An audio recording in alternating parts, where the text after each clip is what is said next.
All right, we see a quorum in the room. We'll slowly start the process and call the roll.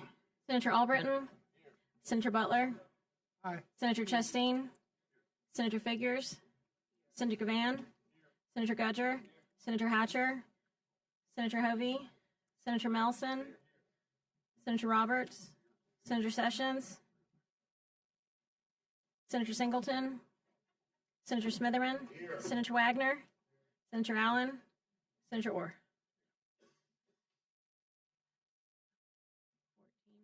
All right, we got 14 members present. I know Senator Hatcher had to go get something from his office. He's been here. He'll be back. So we will call up first SB 339, Mr. Carnley. And before we get started, excuse me, Senator, the first two bills deal with employee retirement on the education side of the equation. You want me to answer that? Put it on speaker.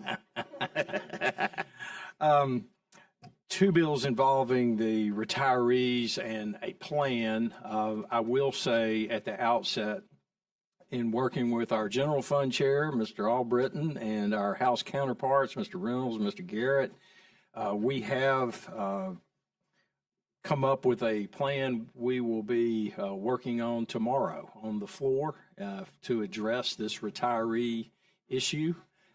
And we believe it's a good start, and that will be forthcoming in both general fund and education, which is something we need to do. We can't do for one and not the other. So we're moving in lockstep and in sync, and have that to offer up to the members tomorrow for consideration and discussion, and hopefully a vote, and we'll advance from there.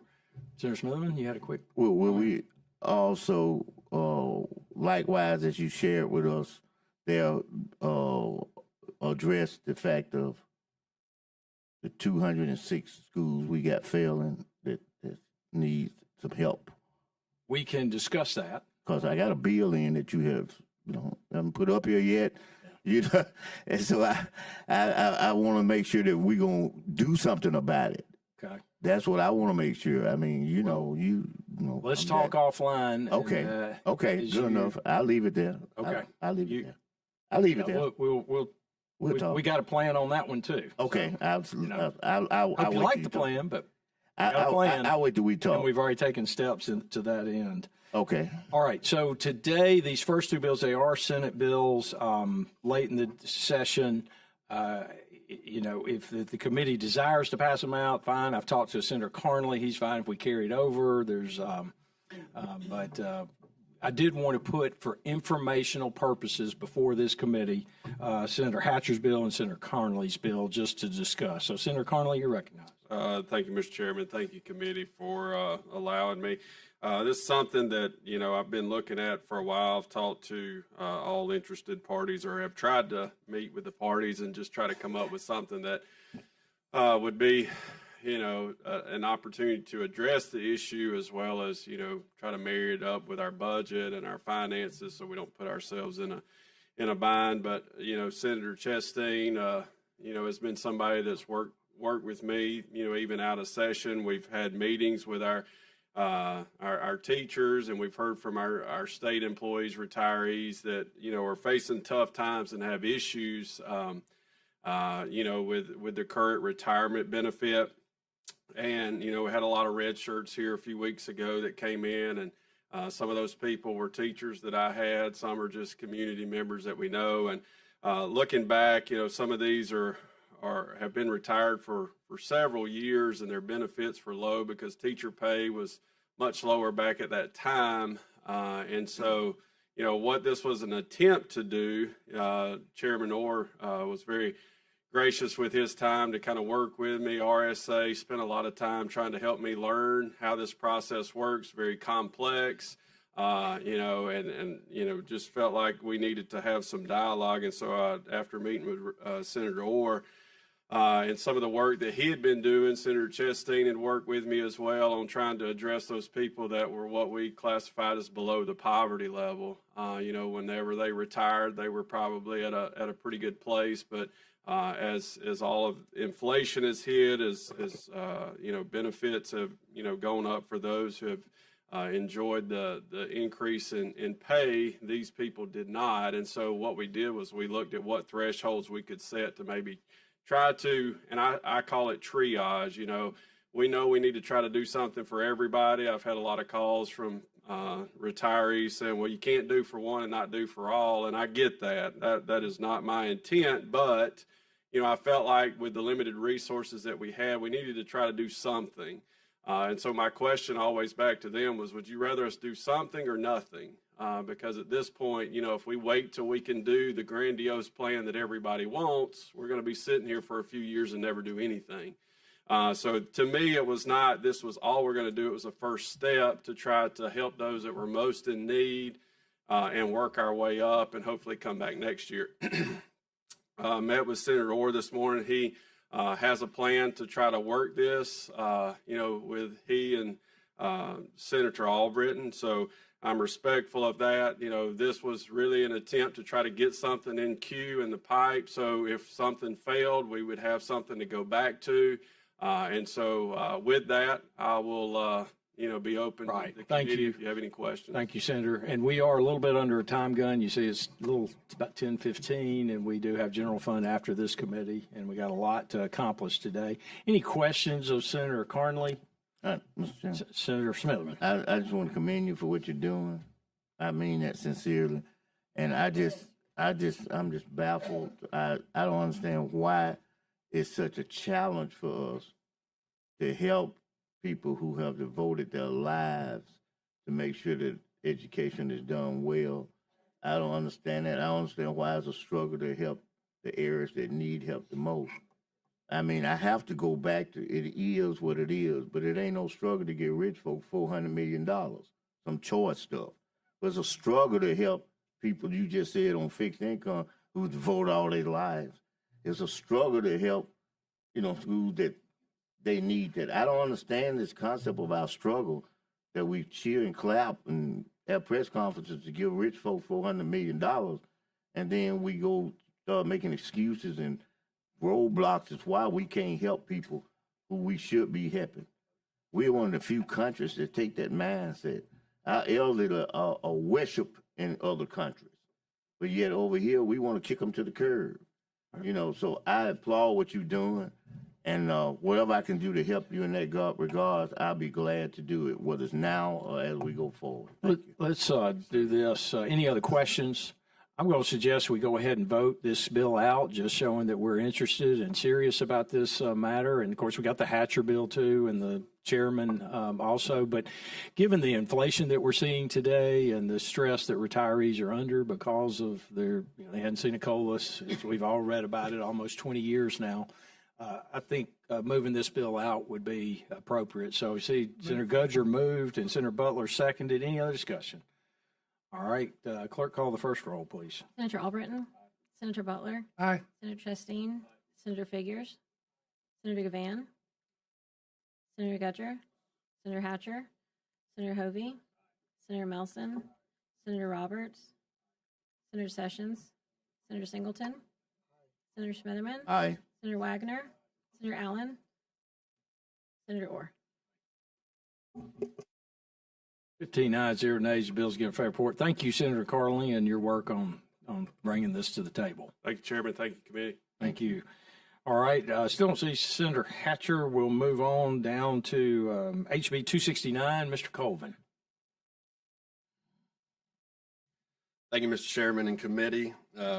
pleased to report to you today HB 269 out of the House. Mr. Chairman, I won't lie, I have a little bit of sense of nostalgia of being here today. I think the last time I attended one of your committee meetings, I was interning for you in 2018. So. I thought I remember you. I thought I remember you. Glad to be back. You were the man at that time. Well, I tried. So I learned a lot from our chairman. Oh, did he?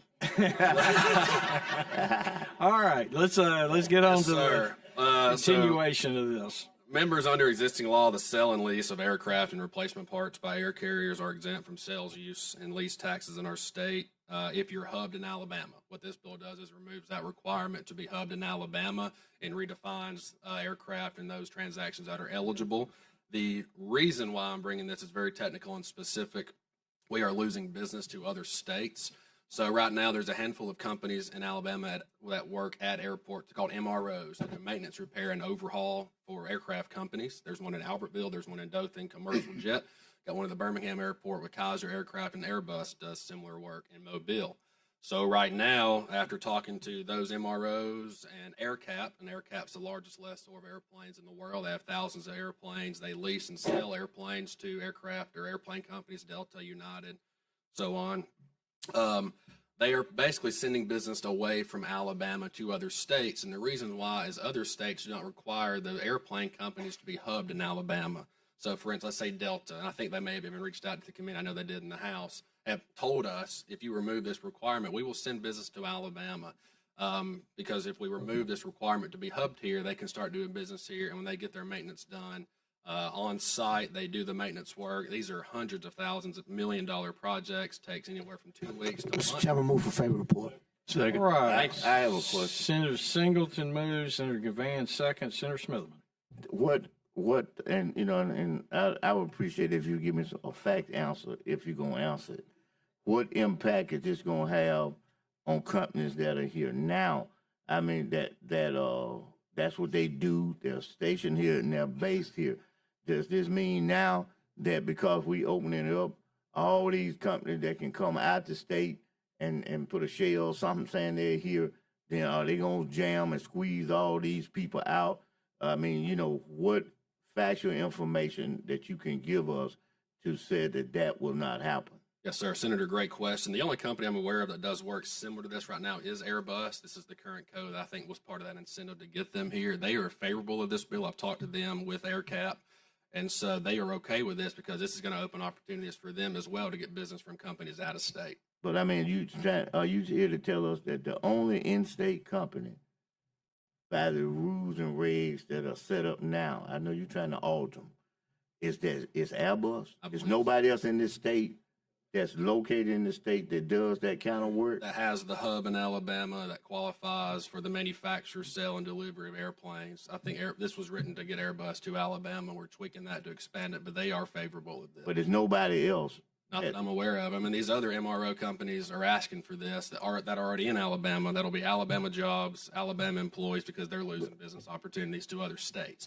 You've been around the senator a long time, and you're good at, but you ain't answered my question. I'm a lawyer. You have not answered my question. I thought I did. No, you filibustered it, but you didn't answer it. I still want to get the answer because I'm concerned about us squeezing our medium and small companies that's doing this kind of work out because I'm favorable of more business coming.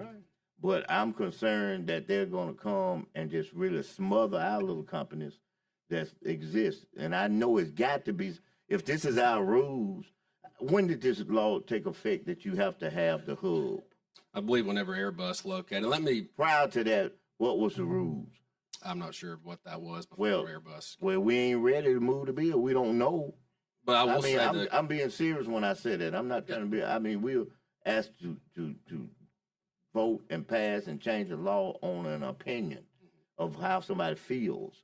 I'm trying to get facts to see what impact it's going to have, whether it be great or whether it be bad as it relates to the companies who have conformed to what the rules are and who have a hub and who are local.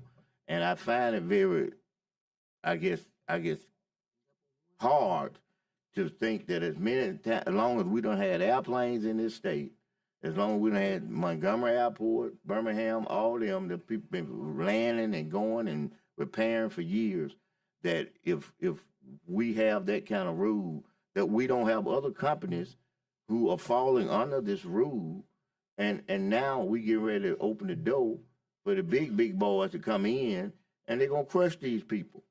I probably could have done a better job explaining originally, Senator. So right now, this will benefit actually those small and medium-sized companies in Alabama. Right now, Airbus. How is it gonna benefit when somebody gonna Because, come in here the and, jobs, and these- garb you up? the- How is this gonna benefit? the Come on, jobs- man. Now, come on. The Don't- jobs don't- right now in don't tell me that. Alabama that these MRO companies do can only be done for Alabama companies or government projects, which can be very inconsistent.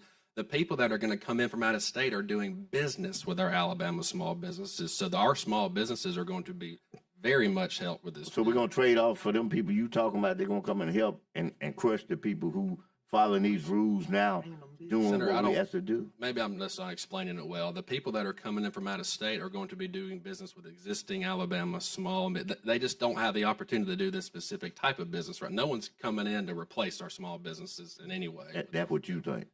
Okay. Mr. Chairman. I had Senator Albritton first, and then you, Senator Figures. Senator Albritton. Thank you, Mr. Chairman.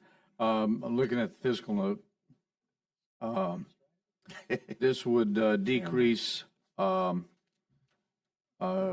increase or decrease the state portion of sales use, lease taxes, ETF, and state general fund by an undetermined amount, depending on the difference of matters. And then further, this bill could also decrease sales use, lease tax receipts of county and municipal governments. We have a sub in the House that fixed that part. So the substitute, I don't know, I guess it's engrossed in y'all's copy. It's a 5-year sunset, only applies to the state portion. We tighten up the definition of aircraft eligible. The reason it could increase or decrease, so the thing we're exempting is currently not happening. These jobs are not happening for these opportunities for out-of-state companies to do business in Alabama. So the theory is that if we can get this exemption, incentivize those companies to do business with our Alabama companies, you actually can increase from individual income tax, individual sales tax from the increased payroll, because these projects are $1 million projects. We're missing 2 other states. I mean, AirCap and Delta have told us we are steering business away from Alabama because y'all have this sales tax on these transactions. We're going to Arizona, we're going to Florida, we're going to North Carolina, because what they do is AirCap will send the plane, let's say to Albertville, or Dothan. I know Commercial Jet does this. I reckon, I don't know the argument, I understand that, but my district, 4 counties is sandwiched between Mississippi and Florida, not far from Louisiana. We would be the ones greatly affected, I think, by this. Now, your argument is that would be a positive thing. My concern is that we're taking, this is another tax credit, meaning, or a tax exemption affecting the funds of the state and locals even. And we're doing it without knowing how much it's going to do, and we're doing it based on promises of what may occur. So I'd like to have a little bit more data before I dive off into another hole of stopping and ceasing revenue in the where we are at the stage of matters. Yes, thank you, Representative. This is a continuation, is it not, of the parts and things that go into the airplanes as they rehab them and whatnot? Yes, sir. It's already on the books, is it not? Yes, sir. We're just expanding who's eligible for that because we're losing these opportunities. So this is happening just not for the type of companies that we want to do business in Alabama, which provides more jobs for Alabamians. So this is not a new concept. Other states have this law, which is why we're losing business to other states. So it's a continuation and an expansion. You think more business will come if we do this? No, I don't think there's any. I mean, Delta has already told us as soon as we get this, they're coming to do business with the company in Albertville, with the company in Dothan. I mean, I think it's a job creator. Senator Chastain. Yeah, Mr. Chairman. Yeah, thank you, Representative. I know having commercial jet in Dothan has been very important for jobs, for our economy there. And I think that this will provide greater opportunities for others to locate in Alabama. So, I'm going to support this bill. Okay, Senator Smitherman. This exemption that you're trying to get, that means that the companies who are here now, the people who are doing business now, whatever revenue, tax revenue, I'm not talking about jobs. That's secondary income to the state. I'm talking about direct taxes. Then they will be exempt too. The ones that's paying right now. Am I correct? Because I know you not saying that you're going to let them not pay taxes, and then we're gonna make these people keep on paying these taxes, even though they are in-state hubs. So wouldn't that be a correct statement? No, they already don't pay this, so they're hubbed in Alabama, so they don't. So, really pay. they don't have to worry about it. Yeah, so this is going to attract, companies that do business with our MROs that are hubbed outside of Alabama, like Delta, United, AirCap. They're going to send opportunities to Alabama. They're right now. They've told us we are sending business to Arizona because y'all have this. We're not coming to Alabama. Okay. So, question Okay. little companies. Okay. All right, is there a motion? All right, been moved and second. Any other discussion? All right, clerk, call the roll. Senator Albritton? Senator Butler? Aye. Senator Chastain? Senator Figures? Aye. Senator Gavan? Senator Gudger? Senator Hatcher? Senator Hovey? Senator Melson? Senator Roberts? Senator Sessions? Senator Singleton? Aye. Senator Smitherman? No. Senator Wagner? Senator Allen? Senator Orr?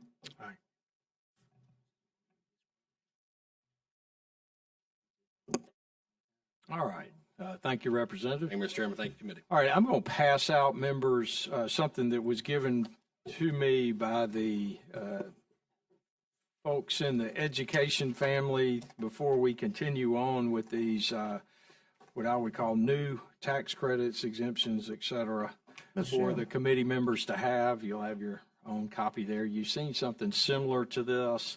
This goes back to last year and has the number of credits given last year on the back 2 pages that you'll see several hundred millions of dollars in the 2023 session that were granted by us. And then you'll see all the proposed pieces of legislation for this session that are on the board, so to speak, before we take up these last several bills. As you know, we are somewhat of the last stop. These tax type bills need to be House bills. So they, of course, work their way through the House and then they come here. And then it's up to us to make some hard calls on what we're going to do with these pieces of legislation before they go to the floor, if they go to the floor. So as we move forward, Senator Smitherman, you're recognized, and we'll call up HB 298. Senator Smitherman. I would make a request because we're going to go through these series of bills related to what you just said, is that we would address 301 before we get bogged down into this. Knowing the committee meeting, it's going to come right at the end, as you said, for general fund. So I would think that because of the similarity of the rest of it. All right, that's a good suggestion. I'm getting ahead of myself. Senator Hatcher, you're right. We're going to call up 301 Senate bill. Talk about retiree benefits. Senator Hatcher. Thank you, Mr. Chairman. Senate Bill 301 simply provides a benefit increase for certain retirees in the state of the teachers in the teachers' retirement system. I do know that the bill actually, I don't want to talk too much here. I can help you. He called a lifeline out. We know that. But in this case, it wasn't a talk. It just moved favor report. Is that what I was going to do? All right, which been moved and seconded. Any discussion? Mr. Hatcher, we would like to know what we're about to vote on. Be helpful. Yes, it's one of the main things is the cost of living increase of about, I think, 3%. You do have the fiscal note in front of you. And one of the things I want to point out on that note is, pursuant to this bill, this COLA would be contingent on the cost of the COLA being included and appropriated in the Education Trust Fund for each fiscal year. This is certainly is a good bill. We want to be able to, it affects also our retired people working in the state of Alabama, as well as our teachers. Move for hopefully get favorable. Okay. Any questions of the sponsor? All right, it's been. Mr. Chairman, I just wanted to Senator say, my name is not on here as a co-sponsor, so I don't know how Senator Hatcher missed asking me. You may have been ringing doorbells or celebrating or something. So I just wanted to bring attention to it, that I would have been on it had I been here. Thank you. All right. Any other questions of the sponsor? All right. Any objection using the previous unanimous roll? All right. Senator Hatcher, thank you for bringing a possible solution to the table, and you and the Sure. co-sponsors for putting this before us. Is So this figures. also for support personnel, all education, or is it just, I know they call it the teachers, Would think so. Yeah. but If it's TRS, and yeah, maybe that's universal on the the, education side. yeah, maybe that needs to be changed, because many of the support personnel always say, well, you all don't include us when you say Right. teachers, but we're a part. But I just wanted to make it clear that they are in fact a part. Thank you. Should Thank you, be, Senator and Hatcher. hopefully are. And Senator Hatcher, I guess you can verify, but I would think they are. Okay. All right. Now we'll move on to our House colleagues. Mr. Rafferty, are you in the House? Pop up and come forth. HB 298. Okay.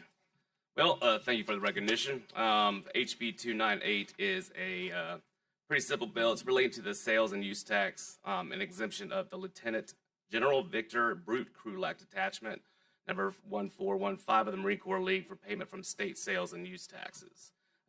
Second. All right. It's a $1,800 fiscal note. It's been moved by Mr. Gavan, seconded by Mr. Smitherman. Any discussion? All right. Seeing none. Any objection to the previous roll? All right. Seeing none. 15 ayes, 0 nays. Bill's given a favorable report. Mr. Rafferty, while you're in front of us, let's just skip down to HB 236. This committee voted on the Senate version, which many of them co-sponsored, not sponsored. Pleased to have. Second. Wait, we got an amendment. We got an amendment on it. Hang on, but we'll call that bill up and let you explain it. You want me to explain the bill? Or the Yeah, go amendment? ahead and I don't explain know it. what the amendment Yep. is. All right. So the bill to provide for state sales and use tax exemption for purchases of certain baby supplies, baby formula, maternity clothing, and menstrual hygiene products, and to allow local governments to adopt exemptions for these items, through ordinance or local resolution. All right, the amendment has a 5-year sunset on it. All right, Mr. Gavan moves, seconded by Mr. Roberts. Any objection on the amendment? Hearing none. Any objection to the previous roll? All right, 15 ayes, 0 nays. Amendments adopted on the bill. Mr. Chairman, so moved. All right, With Senator as amended. Smitherman moves. Is there a second? Seconded by Mr. Sessions. Any discussion? Any objection to the previous roll? 15 ayes, 0 nays. Bill's given favorable report. Thank Right. you, Representative. Thank you. All right. Moving on down, we've got HB 284. Representative Starnes. Thank you, Chairman and committee members. The Alabama GI Dependent Scholarship Program for dependents for qualifying disabled veterans is House Bill 284. Under existing law, qualifying schools under the Alabama GI Dependents Educational Benefit Act either to waive unpaid fees or to bill students for education fees remaining unpaid after tuition reimbursement. And what we passed in the House was currently it's $250 per semester hour, and whatever that paid, the institution would waive the remainder amount. Well, what happened was higher education came to us and said that would be an issue for their institutions. So we came up with a compromise to raise the per semester hour to $400 and from $250, and they were in favor of this. So That's the amendment that What, was Mr. Chairman? circulated to you. Mr. Chairman. The amendment is from, the substitute is from the legal department. What legal? And none of us have seen this. That's what I'm saying. I need some more. Let us do this. Members, who's sponsoring this bill, Representative, in the Senate? Mr. Chambliss, you want to explain the substitute? I think it came from you, Senator Chambliss. You want to explain the substitute? Yeah, as I understand it, the bill come out of the House and all these different entities that are involved in higher education sat down with the sponsor and worked through and prepared the sub, and they're all in agreement with it. It changes it from $250 per semester hour to the $400 per semester hour. Mr. Chairman. Are you looking? Can I ask them a question? Senator Smitherman? Explain to me about this 250 and this 400 and the impact of it. Just, I don't understand that. I hear money, 250, 400,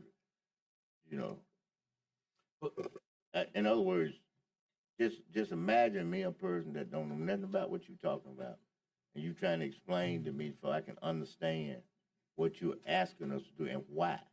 All I hear 250, 400 and raise the hours. I mean, why are we doing this?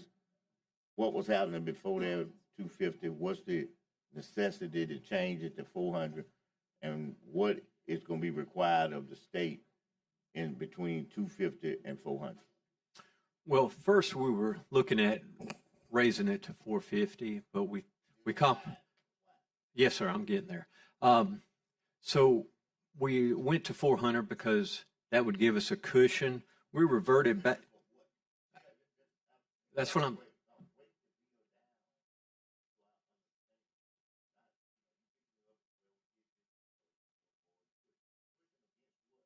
Yes, sir. Yes, sir. We appropriated $63,961 and $470. We reverted back to the ETF $31 million. So we're trying to capture that money and make it a meaningful scholarship for the dependents. Yes, sir. We just want to be able to implement it for our dependents, our veterans. To the state, wherever you reverted it back, you want to keep it now and do these things that you're talking about? We're just trying to make it a meaningful But is that a scholarship. yes Yes, or no? sir. That's a Yes, yes. sir. So that means we getting ready to take a hit for whatever it is that y'all gave, so we can give it back to y'all.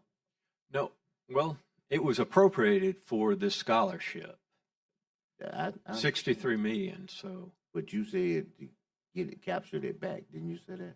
we're just yes, That's sir. the same thing, then. Am I wrong? What then? Capture means you trying to take it back that you gave, and now you're trying to get back. Is that right? What I'm trying to do is the state, we as legislators appropriated $63 million, and we're trying to make it a meaningful scholarship for our veterans, What- dependents. Okay, but what did you give back to the state This past year was $31 million. out of the 60 something that's appropriated? Right? Yes, sir. Well, my answer was yes to the question. You trying to take the money back now and do something else with it, and you send it to us, and these chairmen have done whatever they're gonna do in the past, do what they do with it. Now we're saying that 31 you got, y'all, whoever one of them it is, you're not gonna have that to work with anymore because we want this bill and we want it back. Isn't that a correct statement? Mr. Chairman, I would just think of it this way. Your wife went shopping with $100 Yeah. and she's not bringing you the money back. She did the first time. Now he's just saying he wants to go ahead and spend the rest. So he's what he's doing is So let me That suggest analysis this. don't quite well, fit well, what he got just 75 said. million or 60-something million that for the scholarship. They didn't use it all. Now he's just trying to raise the scholarship so they use it all, correct? Yes, sir. But they sent it back to the state. Isn't that Well, correct? he's wanting to say instead of sending it back, we're going to raise the amount of the scholarship. We're going and to give make it- away more. Well, let me ask you this. When they sent it back, did y'all do anything with it, Mr. Chairman? Whoever went to.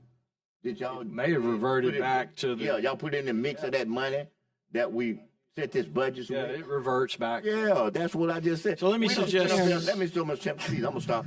I done set up at 5 minutes, and it took all this to clarify what I said. Yes, y'all taking it back, and you want to do something else with it. And my concern is the impact that it's having over here.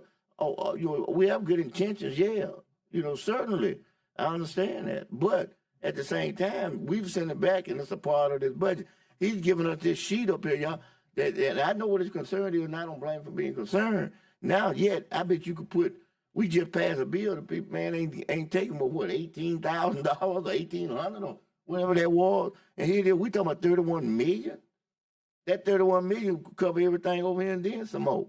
So I'm making a point, I'm hunting money.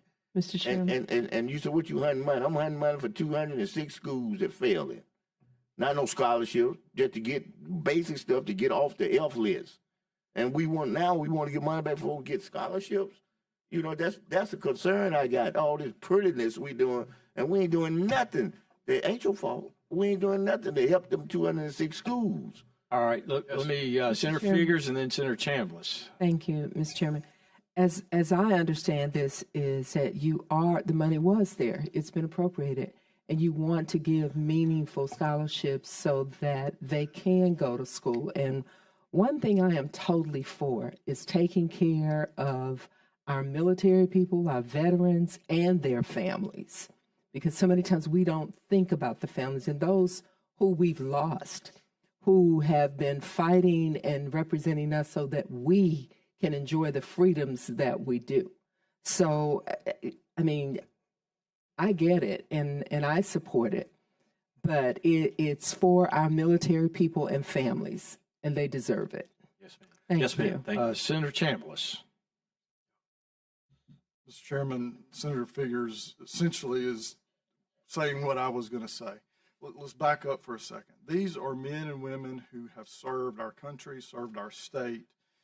We, as legislature, provide the GI Bill for these service members, former service members, families. The reimbursement rate that we have had historically has been $250 per credit hour. As we know, those costs have escalated over time. We appropriate $63 million to pay those scholarships, but we have not adjusted that reimbursement rate.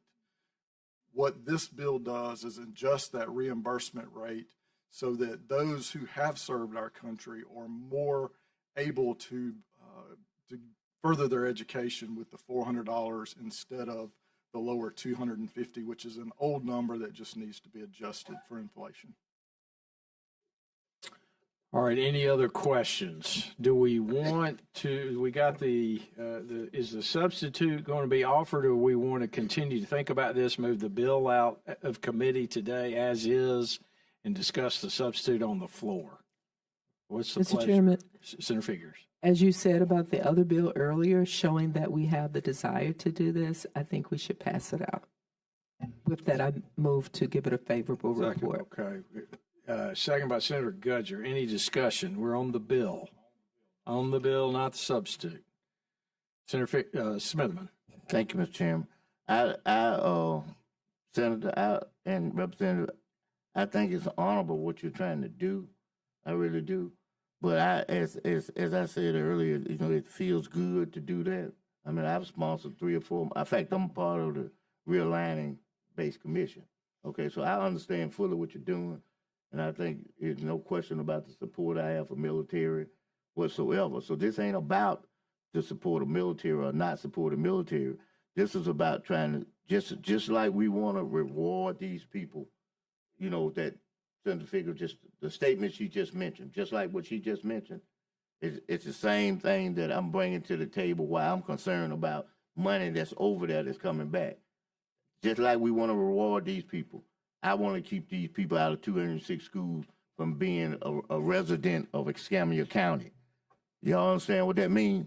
That means going to this new prison, dropping out, not having an education. That's what I'm talking about. We don't show the same concern and love for them as we do the beautiful things that will put us in the press and say they are for veterans. We're not trying to be anti for veterans, but at the expense of taking money back out this budget where we can't find enough for some reason to deal with 206 schools failing.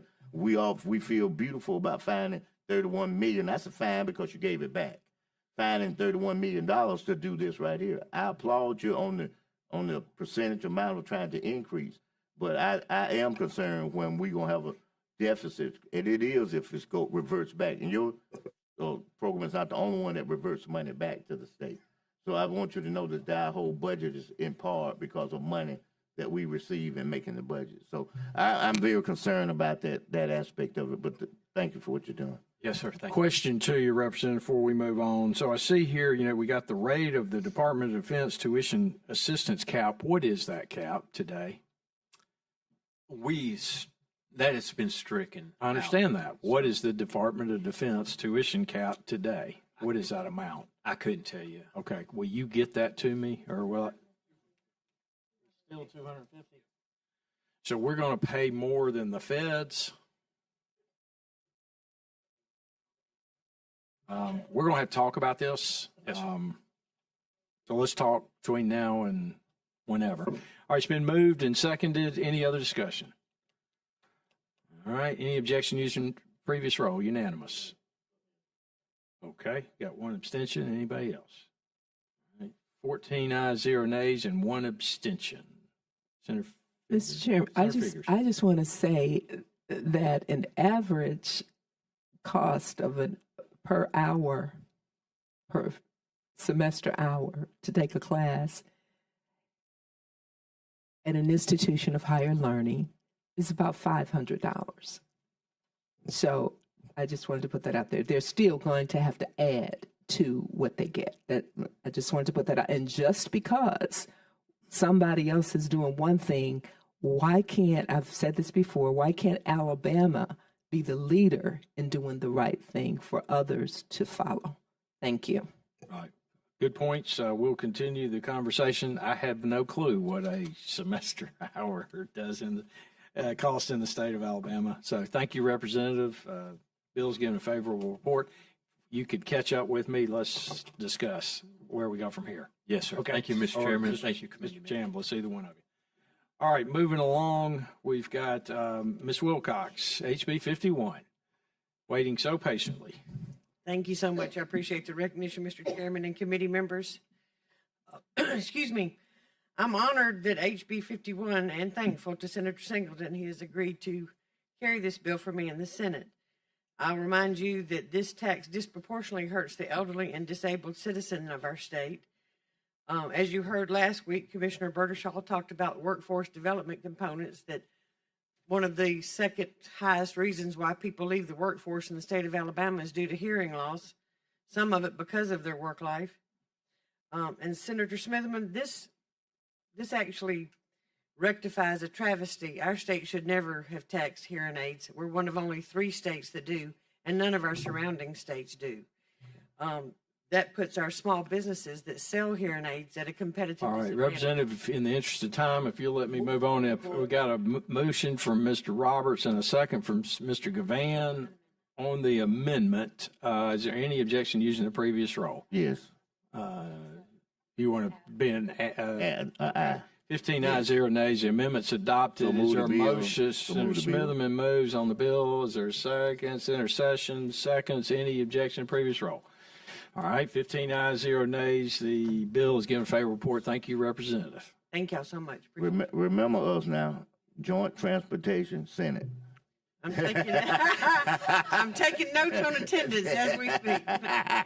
All right, we get to the last 3 bills, 4 bills.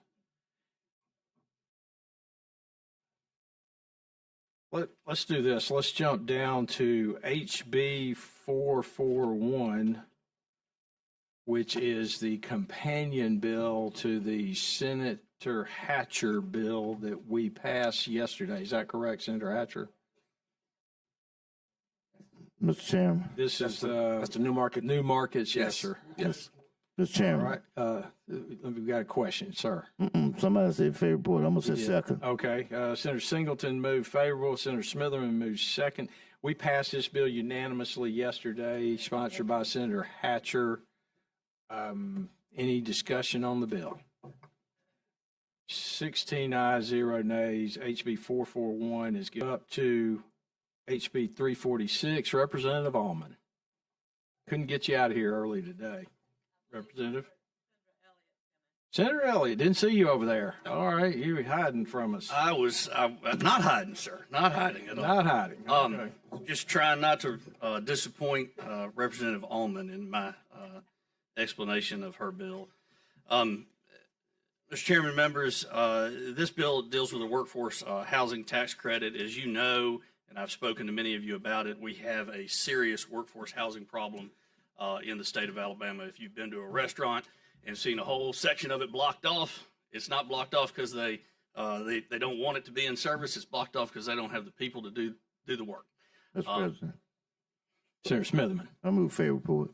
We got an amendment coming around. I'm offering the amendment. What does it do, Mr. President? This bill, as came up from the House, and I'll speak for my House counterpart, Mr. Garrett, he thought he had amended it. That right now the fiscal note, my understanding, is $150 million over 13 years, spread over 13 years. He thought he had amended that to be 50 million spread over 10 years, 5 million a year. So, How many, you say it was, you said before this amendment, how many was it? the bill as is right now is 150 million over 13 years. The amendment would take it down to 50 million over 10 years. Okay. Mr. Chairman, are you finished, Senator Smith? I'm through. Okay, Mr. Chairman. Senator Singleton. While respectfully seeing what this does, I think that this amendment almost defeats what we're trying to do to address the housing needs in our workforce today. I see this as being something net neutral in that the state of Alabama really doesn't lose any money. It actually can gain money back through construction costs in terms of jobs, income taxes that will come back to the state over that period of time.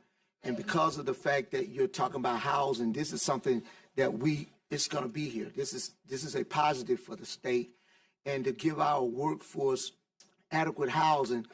And what I see is young mothers who may be on Section 8 that want to go to work, but make enough money to where now if she make over that amount, can lose housing under Section 8, but can't afford commercial rent.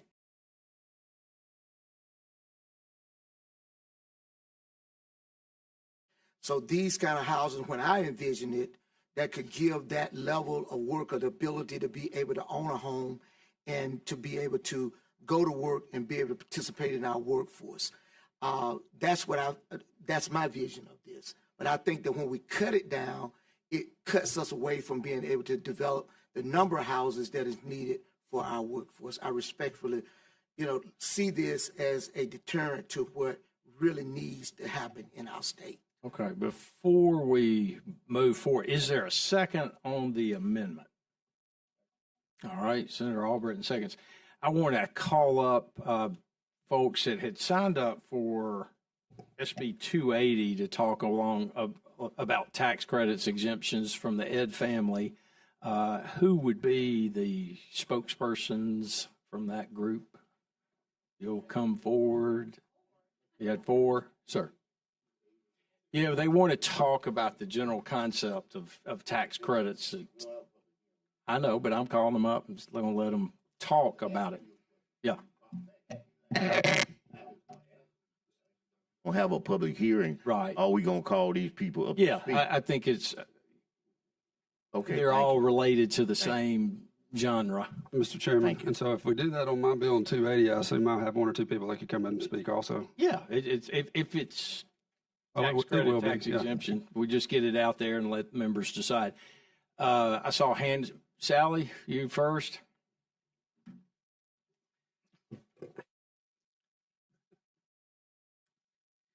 Thank you for the opportunity. And the Ed family was going to do something a little bit unique.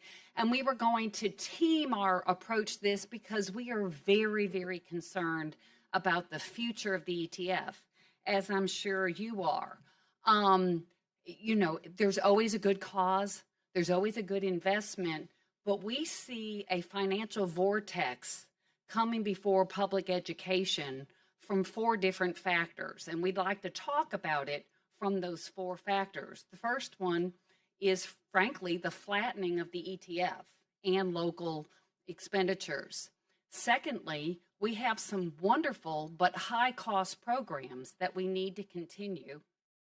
Third, the financial cliff has finally come, so we're losing our ESSER funds. And last but not least is the history of tax credits and exemptions that have already been granted. And so we're going to parse this among the education family. And the point I want to make actually came up last night in Publix. This apple only bought 1 or 2 things, had to go through the self-checkout, which I hate. But it may surprise you, but 1 apple now costs over $1. Part of our school lunch, part of our personal lunch. But we know intuitively, and you talked earlier, that inflation is killing us. It's impacting public schools in the same way. You have made the point of passing record education budgets, and that's exciting. But in real dollars, we have lost ground. Since 2008, which was a high point for us, we have lost spending power of about $700 per pupil since, from 2008 to 2021. That is due to inflation. You're appropriating more money, but we're asked to do more with less, and now we have new programs. That is absolutely killing us. And so that is part of the problem, is that we can't do what we used to on this type of inflationary situation. That's almost $350,000 for a class, for a school of $500. So it's having that impact. Secondly, looking at the state, you have decided through legislation to cap appropriations to the ETF. This year's record budget is capped at 6.2 Okay. next year. The gong has sounded. Okay. So thank you, Ms. Smith. Doctor, is there? Okay. Ryan was going to talk about. Okay.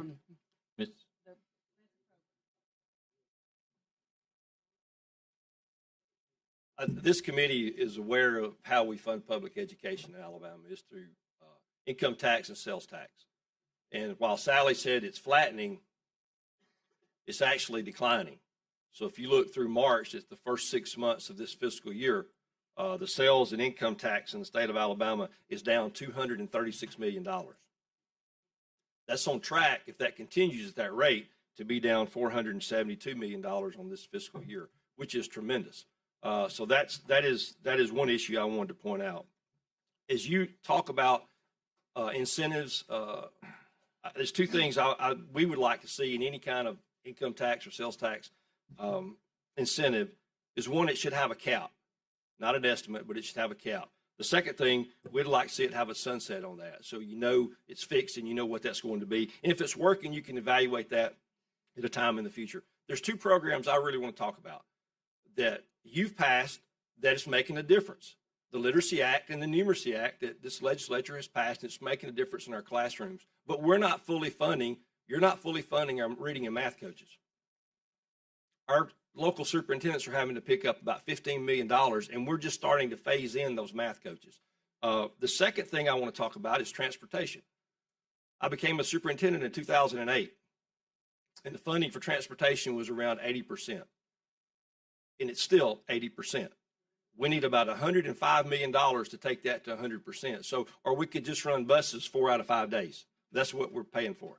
So we need some additional dollars for that. And there's other things on the transportation issue, the cost of buses. Your fleet renewal that you're putting in the budget is about $7,500. That's over 10 years at $75,000.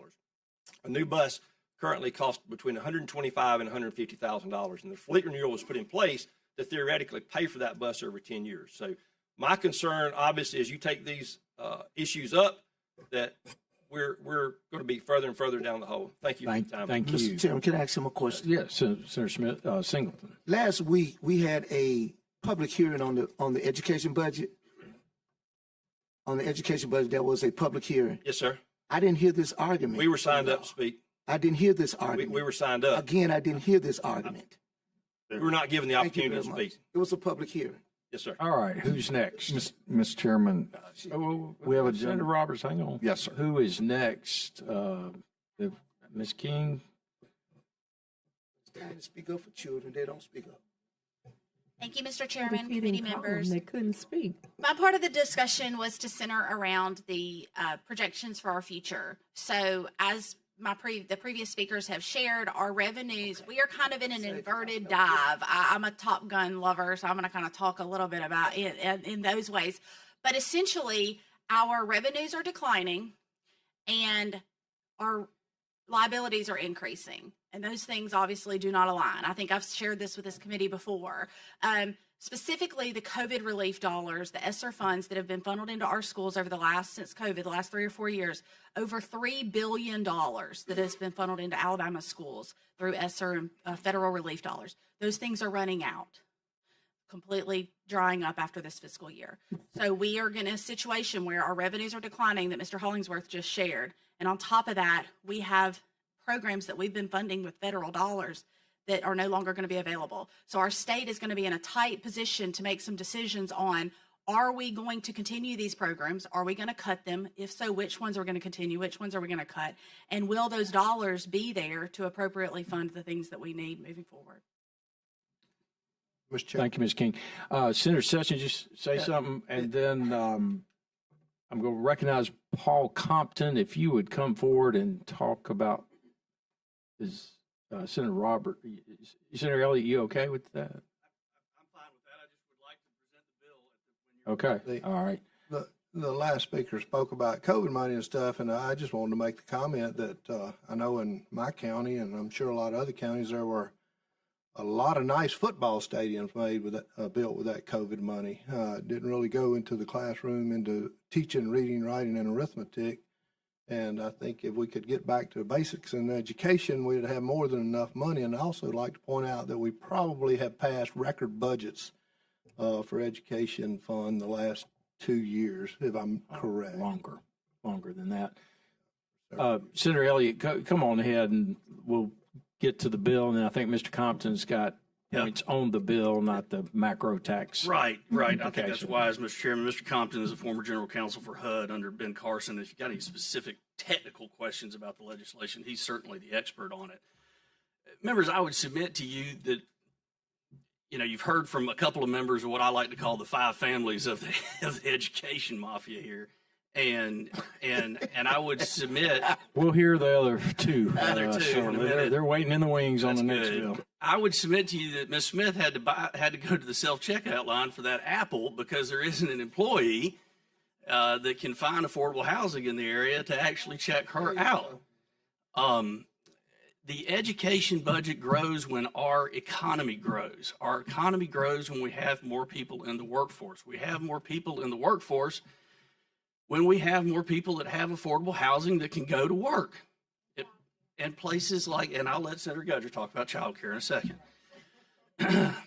But when you have Miss Penny Groove from the Perdita Beach Resort housing employees in her rooms instead of renting them out, that decreases the lodging tax, that decreases the sales tax, and it makes the amount of revenue that is available to the ETF to fund our education responsibilities go down. The data shows that this tax credit pays for itself. It's one of the few that does that. And so the minority leader has made an eloquent case for this credit not only staying where it is. I've just got the amendment, but I would urge members not to adopt the amendment. It would reduce significantly the effectiveness of this legislation, which I think everybody agrees is a good piece of legislation. You're just going to reduce the effectiveness of it. And you're going to get about 2 projects a year out of it is all. And that's not really going to move the needle. It will be much, much less effective. And so if we're trying to fix this problem, let's fix it. And let's fix it with a credit that actually pays for itself. Right. And will grow this economy. All right. We got the advocate. We got a lot of hands. Senator Sessions. Elliott, you spoken with the realtors. Could you tell me what the housing deficit is for the state of Alabama, the inventory deficit? It is significant. I can't recall that specific data, but I mean, we have a huge, and especially in growing areas, a huge housing problem. I know it's an issue in my area because a new house is built and it's occupied within just a few days. Okay, we got a committee waiting on us, folks. If it's necessary, let's have it, but if not, let's don't. The question, I think, is how much does it pay for itself? I think that's the answer Paul Compton was trying to add to us. If Senator Elliott, if you think that's helpful, it's your call. Again, the data indicates that it pays for itself. If the committee needs to hear from the expert to say that, I'll be happy to yield to him. All right, Senator Albritton. Thank you. I don't think there's a question, and you make an eloquent argument on the purpose. This is affecting not just ETF, but general fund, all matters dealing with Alabama. My hesitancy on this is not the program. My hesitancy on this is the amount. We can always increase this. We don't have to have a sunset on coming in and doing an increase. But under our history of where we deal with these credits and how it has an effect much greater on a steep incline or decline that we do not know, and based on promises and data, which is valid at the time, doesn't turn out to be true. My purpose in here is let's get this moving along, let's get it in there, but let's be a little bit cautious about while it may not be, as you argue, as effectual as it could be, it might also prevent us from going off another cliff. So I'm just trying to be a bit cautious on that. So. Thank you. Senator Gavan. Thank you, Mr. Chairman. I think this is a problem in one end of the state to the other. And I know in my community, no one is building homes less than $250,000. I mean, when I started off in real estate, were $100,000, $90,000, $80,000 homes new homes being constructed all the time. It's just gotten to be where working class folks are having so few opportunities. And it's not just about that they are within the metro area. I think a lot of people don't realize how many of these folks are with one broken down car from losing their job if they can't get to work. So it's where within the cities that they are able to live in many instances. So I think this is important, and I think we need to, I don't know what the magic number is. I think what we've been talking about is too low. All right, Senator Gudger. Listen to this whole discussion. It's been ongoing forever. People are saying, don't take money from the ETF. Where does most of the money come from, right? It comes from workers. It comes from them having housing. It comes from us having workers and having childcare to be able to do that. So it's easy to say we're not going to take any money from the ETF and take the apple off the tree. But if that tree is wilting away because you don't have workers and a place for them to stay, then that tree's going to be dead and all the apples are gone. You have to invest, and this is a business, so that you can invest this money into the future. So now you don't have one apple, you have a whole tree that is vibrant and you have a whole bushel of them. That's my personal opinion. All right, Senator Smitherman. I just want to reiterate the members who expressed the desires to keep this where it is. I mean, it's just that simple. We're talking about the working poor. We talk about them people work, some of these people work 30 hours a week. They don't even have insurance. And you are right, Senator. One of the big things that's killing people getting to work is the transportation aspect. And that's another conversation because we need mass transit as well for the same reason. But anyway, I think that this is critical that we fund it as you requested at the level. I keep saying this, and y'all gonna hear it for the long as my voice speaking, we talk about these issues. We can give rich folk $400 million, and we can't give folks who need a house $160 million, whatever that is. It's ludicrous. They want to find excuses why we can't, and let's monitor this. I ain't heard, just like what Senator Singleton said, I ain't heard nobody get to this mic talking about we need to monitor on the Choice Act. I ain't heard nobody complain. Nobody said anything. All these conversations, every time we try to help folks who need help and the poor, we come with every excuse that can pop up in our head why it's so difficult to do it. We need to serve the people who need us to serve them. That's the same thing you're saying about the money. All right, Senator. We got okay. committee waiting. Okay, we got Senator Figures. Thank you, I do have a Chairman. question for you, but Senator Figures, you're recognized. I just wanted to say, I do recall the education community being against the Choice Act, when it started. Yeah, all of them, the school board, all of them were not for it. In any event, I really just wanted to say, I'm so proud of you, Senator Elliott, for being a part of a bill like this. I'm going to give you a hug after this meeting. Oh, my. All right, we need to move along. Senator Elliott, explain to me how it works with the Secretary of Commerce giving a certificate so it won't go everywhere is not eligible for this. It'll only be in high-growth areas. To tell me how we get to high growth and how that works. So that is at the discretion of the Secretary of Commerce, as I understand it. And again, you're looking at high growth. You are looking at high growth areas where there is a significant housing need. We needed someone to look at this other than the Alabama Housing Finance Authority. This is an existing organization that it runs through, but we're talking about workforce. And when you start talking about workforce, at least as it exists now, until we set up the Department of Workforce, Commerce seemed to be an appropriate place to make that estimation and evaluate those projects. So they'll just evaluate what's high growth and what's not, and that's where you can get the credit to apply. Where the project is located, not necessarily high growth, but is there the need there for these types of projects? Okay. We have an amendment before us. I think the two budget chairs feel strong because we were the ones that have to pay for it or find money to pay for it when we have budgets and try to make it happen. So let's call the roll on the amendment. Senator Albritton, Senator Butler, Aye. Senator Chastain, Senator Figures, Senator Gavan, Senator Gudger, Senator Hatcher. Oh, no, I'm sorry. Change my vote to no. Senator Hovey, Senator Melson, Senator Roberts, Senator Sessions, Senator Singleton, No. Senator Smitherman, Senator Wagner, Senator Allen, Senator Orr.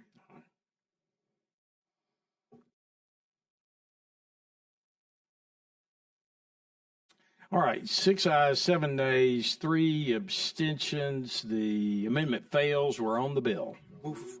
Second. All right, been moved by Senator Smitherman, seconded by Senator Singleton. Any discussion? All right, seeing none, clerk call the roll. Senator Albritton, Senator Butler, Senator Chastain, Senator Figures, Senator Gavan, Senator Gudger, Senator Hatcher, Senator Hovey, Senator Melson, Senator Roberts, Senator Sessions, Senator Singleton, Aye. Senator Smitherman, Senator Wagner, Senator Allen, Senator Orr. 15 ayes, 1 nay. The bill is given a favorable report. Mr. Chairman, I just want to thank Senator Albritton for his vote because we never know how he's going to vote sometimes. All right, moving along, I could not resist. The next bill we have is SB 280, Senator Gudger. This one did have the public hearing called on it. This is the child care bill. There's a House companion that is Representative Daniels' bill, same bill, but I'd like to carry over my bill and go straight into the bill, HB 358, if that's all right. All right, so we'll call up House Bill 358 by Representative Daniels. We do have a public hearing. Let's present your bill, and then we'll roll into the public hearing. Ladies and gentlemen of the committee, first of all, if you looked at that bill that's in your packet, it's got my name out beside it. Don't know how this happened, but every one of you co-sponsored this, and all of the Senate did except for 2 people, just so you'll know. So everybody on this committee co-sponsored this bill. Not sure how it went to this, but whatever. All right, second is we just had a discussion about business providing the money that goes into the ETF, income taxes, sales taxes. Every one of the businesses that are on this sheet right here is in support of this all over the state. What you don't see on this sheet are thousands of small businesses in rural settings and in urban settings, just like myself, that have 25 employees or less that are also for this particular bill. I can go into the bill. I can give you kind of my beginning on this if you would like. Senator Gudger, is this the companion This is the companion bill. to HB 348? Yeah, this to my bill, SB 280. So we carried over my bill, and it's the same exact bill, which is the Daniels bill, HB 358, which is on our agenda today. Right. I had a number of complaints from some daycare owners in terms of how this bill was written. I think there's a public hearing on that. we're We're going to gonna hear hear it first. from- Would you like to do that, or would you like for me to go through this? No, I want you to present your bill, and we'll do All right. it. Everyone that visits small businesses and large businesses throughout this state, every one of us do in our own districts. It'd be hard for any of us to believe that the number one issue when you go to speak with all of those industries and small businesses is employees. The highly skilled and the more participating in our workforce, especially women, is needed throughout the whole state. Because most parents are trying to get back into the workforce, they have to make a decision. They can either get a job and pay for daycare, or they're going to stay at home and do nothing. This credit is a working, no pun intended on the credit, but if for someone to get a paycheck. With that paycheck, they're going to produce income tax. It fills the gap to get workers back into the workforce, which also lowers our participation rate. And this bill addresses the barrier of childcare as a workforce solution. Straight into the bill, the details is this. This bill already has been cut from 5 years down to 3 years before it got to us. This bill has already been cut from 175 million down to 82.5 million. 25% of this bill has to go to rural, and if it's not used, it reverts back into this normal fund. Small businesses get a dollar for dollar match, and what is small business? 25 employees or less. Anything over 26 employees, it's 75 cents per dollar, so we can spread it out to more businesses throughout the state and to more daycare facilities. Everybody talks about big corporations. They were capped at $1 million. We brought that down to 600,000. Alabama has a supply gap, ladies and gentlemen, of 85,550 children right now, and 40% of them are under the age of 6. 90% of Alabama's child care providers are women. I think it's time for us to invest in our people. I think it's time to invest in future generations. And this bill has already been cut to the bone. I know there's some amendments coming. I haven't seen them. I've tried to come by once or twice, and we haven't been able to catch up. So I'm in the same state that the last bill was. I would like to keep this bill as is, but we'll take one amendment at a time. That's all for now. Okay, let's roll into the public hearing. And we have a proponent, Tanya Wilson.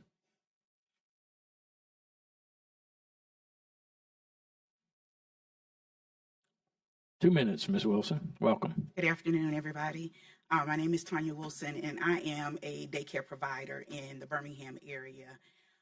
And I know that the availability and the affordability of childcare expenses or quality childcare is very high. And with this bill, it's going to help with parents going back into the workforce, and it's going to help them be able to afford the availability to be able to go and comfortably go back to work and provide quality, not just daycare, but quality childcare for their children, knowing that they can put their kids in a comfortable area.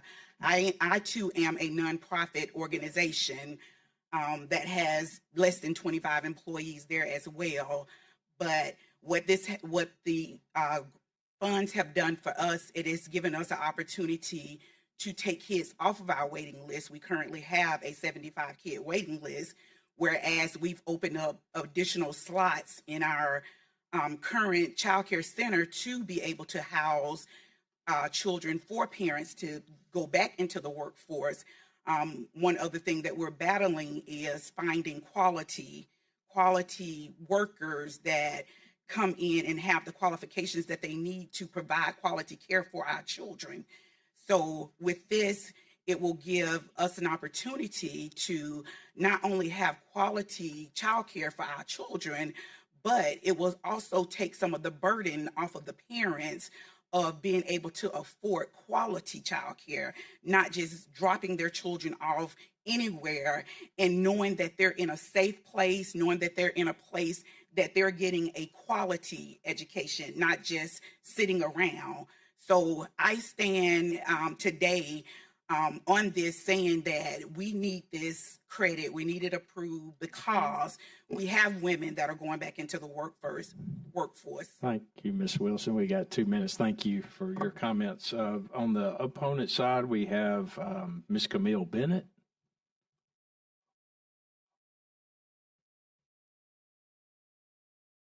My name is Camille Bennett. I'm the founder and executive director of Project Say Something and Focus Scope Child Care Centers. We represent a coalition of child care providers with up to 45 years of experience. Our families cannot afford their copays for child care subsidies. The post-COVID copay model did not factor in inflation. Low-income families are making more money while receiving less benefits. Child care centers in low-income and rural communities depend on child care subsidy dollars and cannot afford to pay teachers a living wage. We are navigating a staffing crisis. Our teachers can receive better pay working retail or fast food. HB 358 should be equitable. It disproportionately impacts Black women-led businesses and low-income Black families. Many child care providers are privately owned businesses and employers. HB 358 does not explain why there is a distinction between child care providers and small business employers with less than 25 employees. It only matters because in HB 358, employers receive up to $600,000 in tax credits with a $15 million cap in the first year, and it increases over time, while providers and facilities receive an indefinite $5 million cap at $25,000 per provider or facility. The funding cannot be used to increase teacher wages. Alabama has 843 licensed providers, and only 200 providers will benefit from this bill. The federal COVID relief dollars that help us pay our teachers a living wage expire in September. Child care centers in Alabama need at least a 1-year, $25 million state appropriation or line item for the stabilization of child care. The funds should be used to increase our child care subsidy rates and decrease parent copays. Over the past few weeks, child care providers and families have sent over 1,000 emails to Alabama legislators voicing our concerns. Thank you for listening. Thank you. Ms. Bennett. Next on the proponent side, Rhonda Mann. Mr. Chairman, members of the committee, my name is Rhonda Mann. I'm the Executive Director of Voices for Alabama's Children. For the past year, my organization, along with others, have worked and done research to understand what's happening with our child care industry. What we know is parents make up 35% of Alabama's workforce. And what we know is our economy is built on child care. And without it, working parents might not be able to work. In 2023, we conducted 13 listening sessions and surveyed more than 330 parents and 250 providers. What we learned is if all parents with young children choose to work, the capacity for early childhood education would meet only about 60% of the need. At $10.32 an hour on average, Alabama is the third lowest paying state for child care workers in the U.S., behind Mississippi and Louisiana. The average center is operating at a 72% enrollment due to teacher shortages. And when a teacher is out, often that classroom has to close because there's not enough workers. The majority of child care centers are small businesses operating with less than 20 employees. On average, working parents with young children missed 46 hours of work in the first 6 months of last year when our survey was taken. About 19% of parents said they need childcare during non-traditional hours, and almost 12% said they need childcare over the weekend. In order for parents to work, we must have accessible, affordable, quality childcare. These problems didn't just happen overnight, and they won't be fixed in just a month or so. The child care tax credit bill is not a silver bullet, but it is a great place to start. Thank you, Ms. Mann. We're on a quick deadline today. Yes, and I have a copy of our report. All right, thank you. Next, we have Dr. Vic Wilson.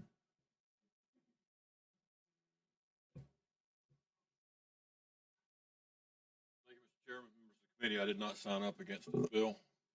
Okay, I was just one of the Ed family who feels like a pawn being used here. That document that Senator Orr gave to you, we created it. 2027 fiscal year, $999 billion will come out of the ETF.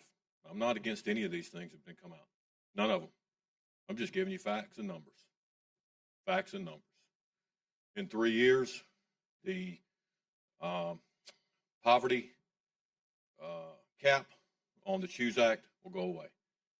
And to Senator Smitherman's point, everybody getting that money after that will have already been in private schools, and there will be no cap on poverty. Y'all passed that, not us. Thank you. They passed that. All right. Next, we have Gene Wright.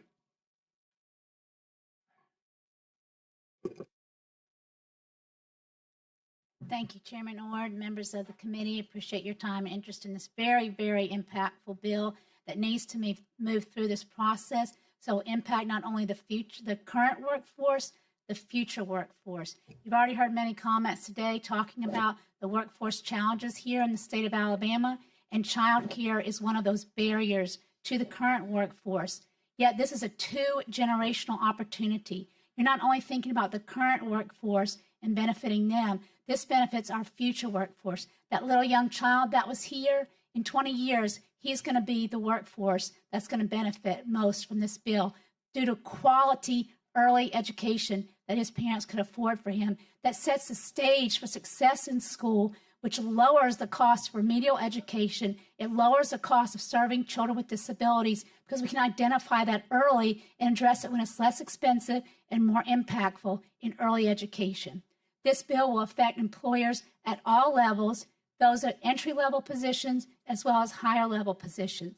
It will help child care strengthen so that we can have a better state of Alabama going forward and have more investments coming from the income they earn to reinvest in purchases for goods and services.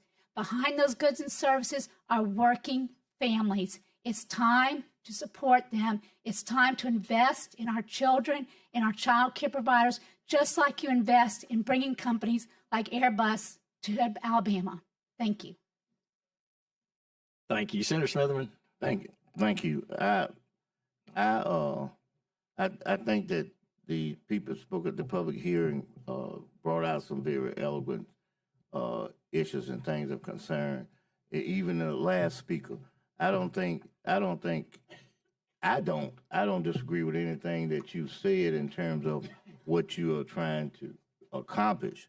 But at the same time, it's not about you and your statement. This is about what we're dealing with. At the same time, the lady just got up there and spoke and just simply told us that out of 800, I just picked 800. I don't know the exact figure. Out of 800 of them, it ain't touching but 200 small people. And he'll go again what I'm saying, y'all. We want to take care of the big boys and girls, 25 up. We don't want to do nothing. Them little 5 million ain't nothing but crumbs in the basket for these small people that having daycare. And we can't just go out and hold some press conference. We passed for daycare and hear what we did and got all the people who, the big boys over there clapping and all that. And we got these folks here still struggling. They got these kids, same kids that we sitting up here saying we doing this for, that they ain't getting nothing to help them. This bill needs to be reworked so that those people can benefit at the same level. I'm not talking about money level, but at the same level of fullness that these people 25 over that are able to do that. So I'm just saying point blank, we've got to get this right before this becomes a law. Senator Gudger. We cannot turn our back on these kids that we are talking about that makes the other 75% of what the lady right up there got up and said. Senator Gudger. I think those facts are wrong. I think the small businesses are getting them from our first speaker that was just spoke. She's got under 25 employees in Birmingham, and she's being able to get it. So if she's been able to get it, everybody in the state, we carved out 25% to go to rural and small businesses. The facts that you were just stating is from where you got it. I understand. Those facts are not right. This goes statewide, and it's not just for these big boys, which they are.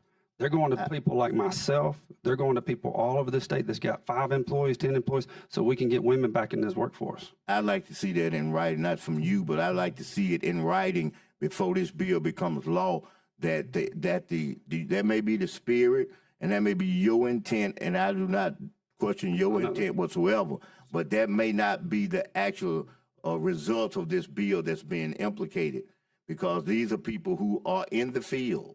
These are people who are going to receive, and I'm sure they have reviewed whatever initially this bill set out those standards. And so I'm just simply saying that I would like, and they can share it to everybody who wants it or concerned, but I would like to see those figures and see those rules and procedures that are established that's going to ensure of what you just said, and it won't provide the hardship or what this lady got up and just said about that. I support the first lady 10,000%. She's probably one of my constituents. She's in Birmingham. She's in Birmingham. Yeah, I support you fully on that. But I also support that lady right there that's talking about 75% of these children. You know, and so if that's the case, I need to see those figures that assure that that's the case, that what you just said will actually be implemented. Will be validated. Yeah, Okay. validated. We'll get together. I got Senator. You got. I did. Yeah. All I just want to say is I'll get you those things. I just appreciate you helping me get this out today, and I'll be the first one at the mic saying we're not passing this bill if it's not true and validated what I just told you. But I'd love for you to help me get this out today as is. Okay. Senator Hatcher. Thank you, Mr. Chairman. I just wanted for mine because I'm a little confused right now. Ms. Bennett, you mentioned that number that Senator Smitherman just referenced. What is the source for that? And does it include the daycare provider from Birmingham? Come to the mic, please, Ms. Bennett. I sent it to Senator Gudger via text. It came from Kids Count. It's 1,843 licensed child care centers.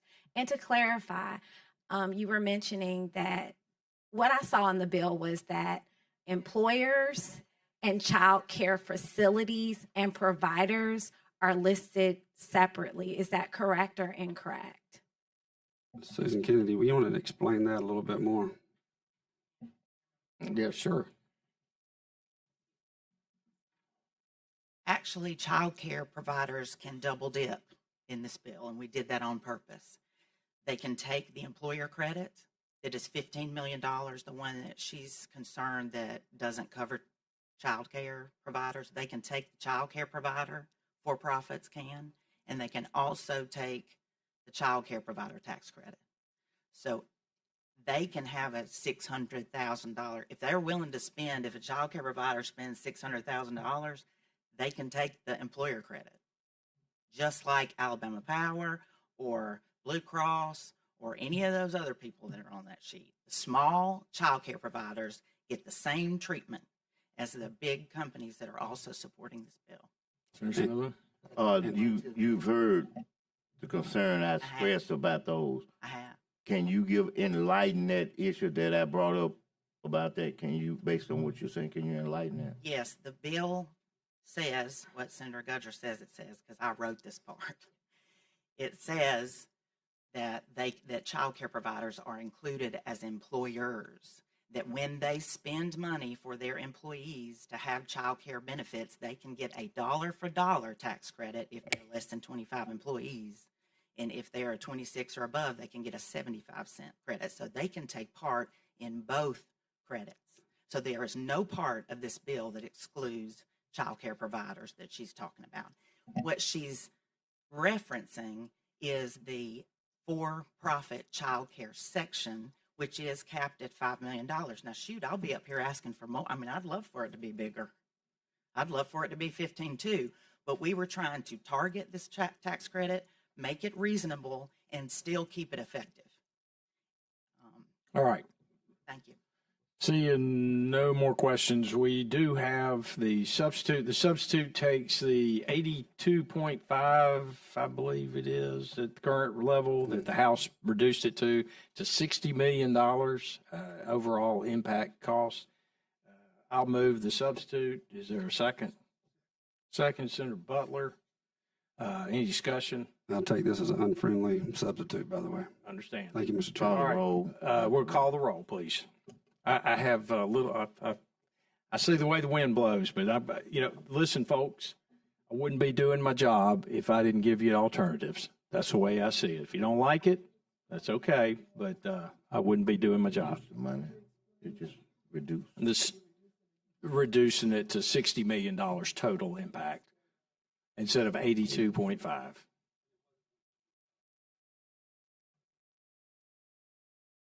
All right, clerk, call the roll. Senator Albritton, Senator Butler, Senator Chastain, Senator Figures, Senator Gavan, Senator Gudger, Senator Hatcher, Senator Hovey, Senator Melson, Senator Roberts, Senator Sessions, Senator Singleton, No.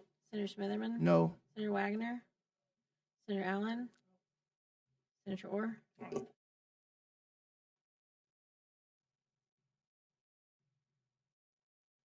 Okay, 7 ayes, 9 nays. The substitute is not adopted. We're on the bill. Make a motion to move. Second. Senator Smitherman moves. Senator Gudger seconded. Any discussion? All right, clerk, call the roll. Senator Albritton, Senator Butler, Senator Chastain, Senator Figures, Senator Gavan, Senator Gudger, Senator Hatcher, Senator Hovey, Senator Melson, Senator Roberts, Senator Sessions, Senator Singleton, Aye. Senator Smitherman, Aye. Senator Wagner, Senator Allen, Senator Orr. 15 ayes, 1 nay. The bill is given a favorable report. I believe that's it. We are adjourned. Be looking for probably one more meeting before we're finalized. So we'll see about that.